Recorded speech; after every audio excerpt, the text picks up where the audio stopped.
everyone and welcome back to my channel. Today I thought I would do one of my, this is my first 7 days of Halloween tutorials.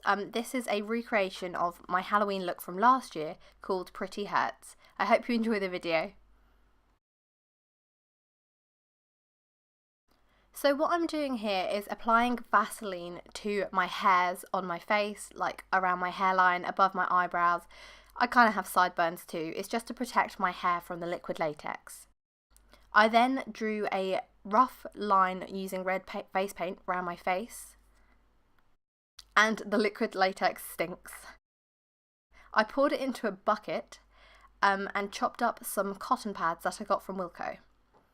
I then applied some liquid latex onto my face and put the cotton pad on there, and then put liquid latex on top of it to kind of secure it down.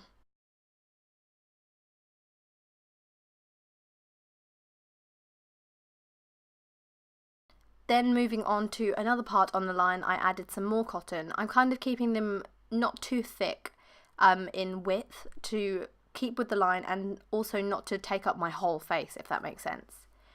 I basically continue to do this all the way around my face. Liquid latex absolutely stinks and it does start to make my eyes water a little bit in a minute, but I do get used to it. I do apply liquid latex all the way around the edges and everything to kind of like secure everything down.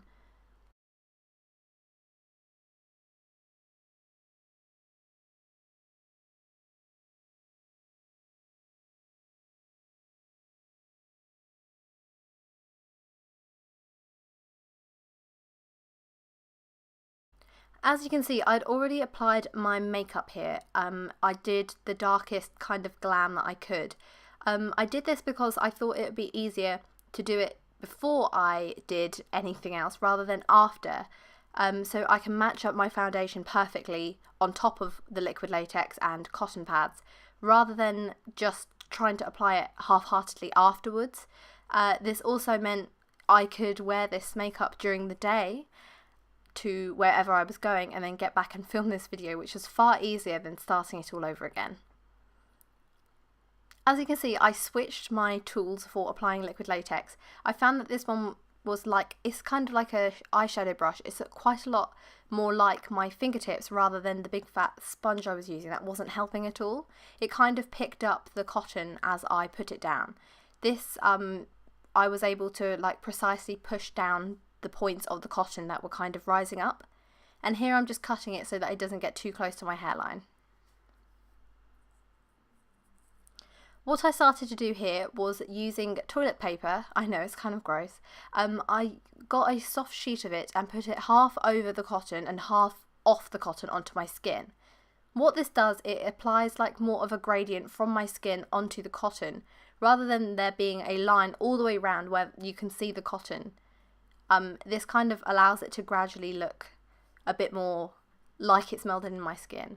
And I also, as you saw, just put more Vaseline there so that the latex doesn't affect my hair. Also be very, very careful. You do not want liquid latex in your eyes. You have to go to the hospital and do not swallow any of it as you have to induce vomiting. It's a very dangerous thing to work with. So be very careful if you do use any liquid latex. I kind of closed both of my eyes every time I put any of it above my eyes just to ensure that none of it went in my eyes.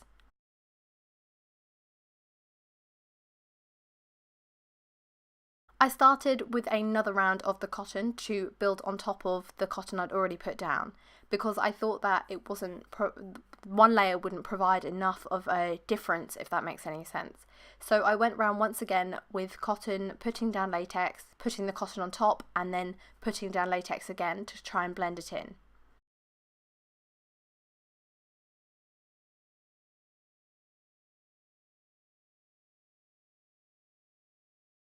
Here I just applied some more tissue, as I said, to make it look a bit more gradually fading into my skin.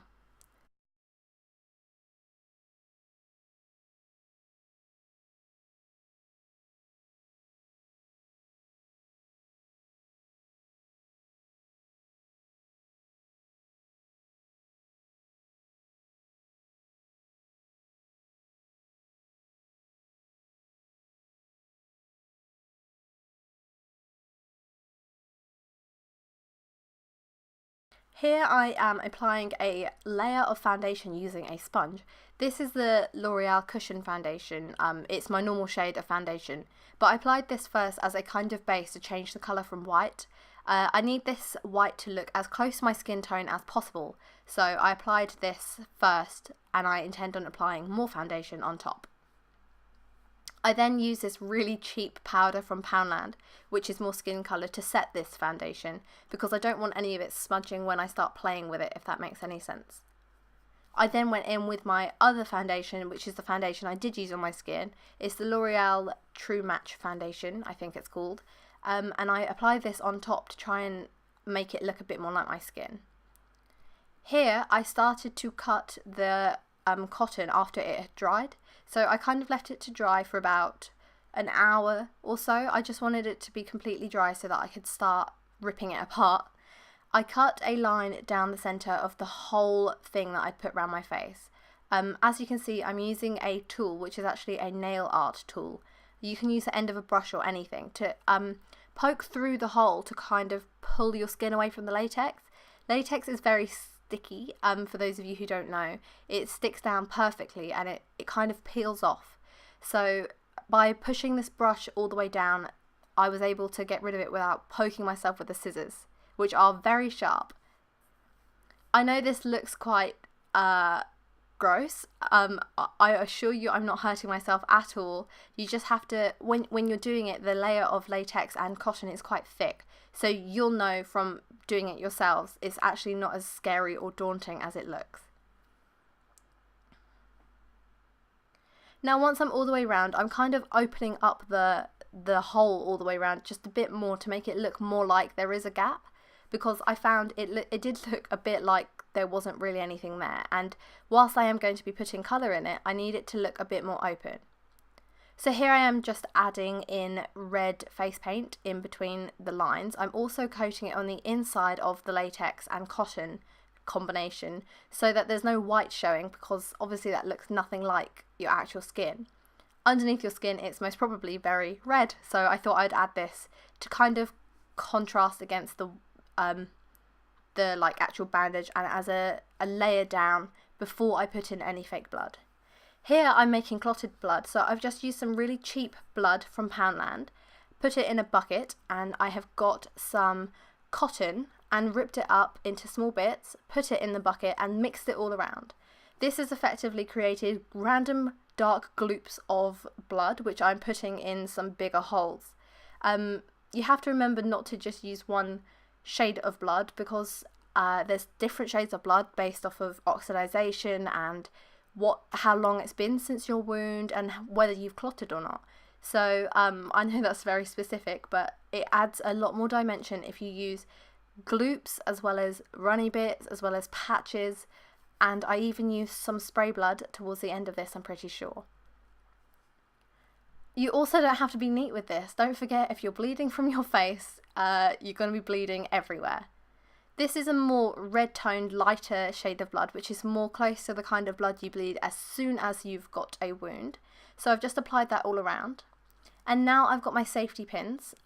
This is the whole idea of you actually taping on this part of your face. So the pretty bit on the main part of my face, it's as if it's been safety pinned on. You can do whatever you want with this bit. You can sew it, add staples, safety pins. You don't even have to do anything. I just think the safety pin bit kind of works. And of course, what is a glam look without a nude lip? For reference, this is Jeffree Star's mannequin.